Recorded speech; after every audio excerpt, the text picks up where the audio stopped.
Durag Wisdom here, folks, and welcome to Earth Date Y2K 19.03.12. And this is a fine mess we got ourselves into.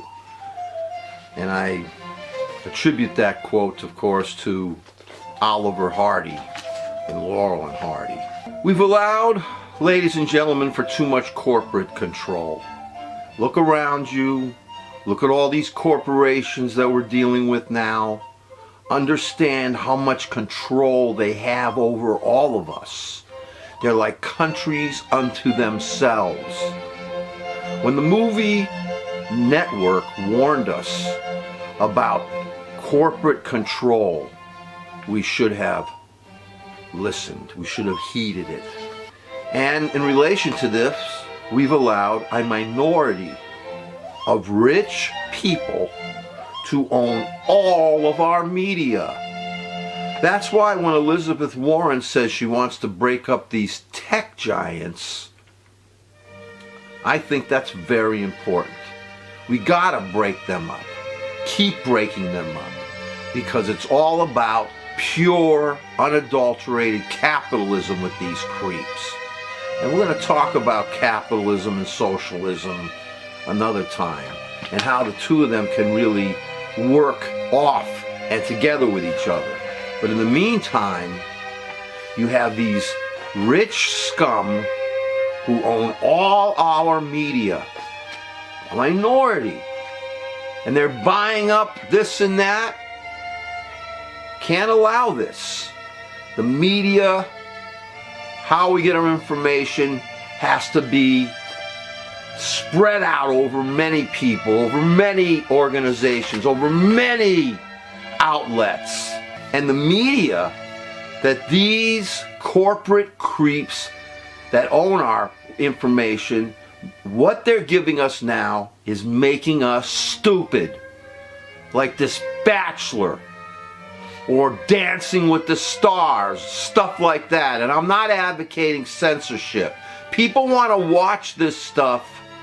That's fine, but there should be alternatives that exercise our minds instead of our stupidity.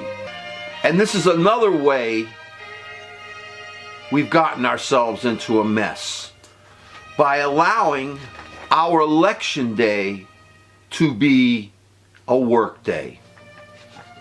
Election day, the most important day in our constitutional democratic republic, our election day should be a national holiday, not just for federal workers like they propose, which is good in itself.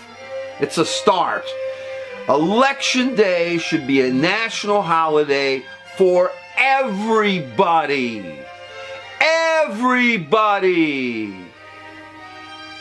And as long as it's not, we're going to get ourselves into other fine messes and worse. We have also accepted the notion that our federal justices, our federal courts, can be picked by the President of the United States, instead of our justices being elected by us and be given term limits instead of lifetime appointments. We have allowed for the notion of activist, partisan judges. You look at the Supreme Court now. You look at the lower federal courts. They're setting us up for totalitarianism. We can't allow partisan judges in our courts to decide our futures. And since religious extremism is taking over by leaps and bounds, we have to stand up and stop this before we have truly kangaroo court plague all over our country. And it's bad enough it's in the Supreme Court. Now the Democrats are proposing more justices, like we should have more instead of how many we have now. I don't say we should have more. They should not be elected by the president of our country. They should not be picked by the president of our country, whether they're liberal, whether they're conservative. Justices have to be picked based on whether they are nonpartisan. They're going to judge us fairly and not in a fundamentalist fashion like these idiots who go for the constitutionalist interpretation, the so-called fundamentalist interpretation of our laws. We have accepted the notion of an electoral college dedicated to Southern slave owners who want to come back again. And, of course, we didn't vote. So we did get a dangerous dictator in control of our country.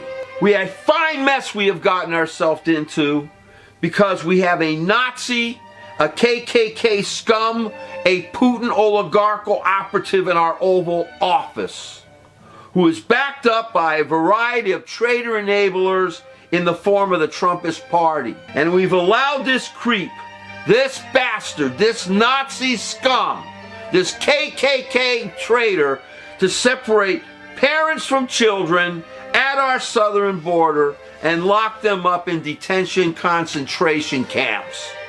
And what is next? Only we can stop it. We must once again become responsible and sensitive citizens of a constitutional democratic republic, not brainwashed fans of The Bachelor and other reality show crap. And thanks to our obsession with said crap, we have the reality show in our White House. And it's here, right now, in a world of nuclear weapons, hatred, and injustice. Are these the final days of the USA as we know it? It is a fine mess we've gotten ourselves into. And shame on us. Shame, shame, shame on us.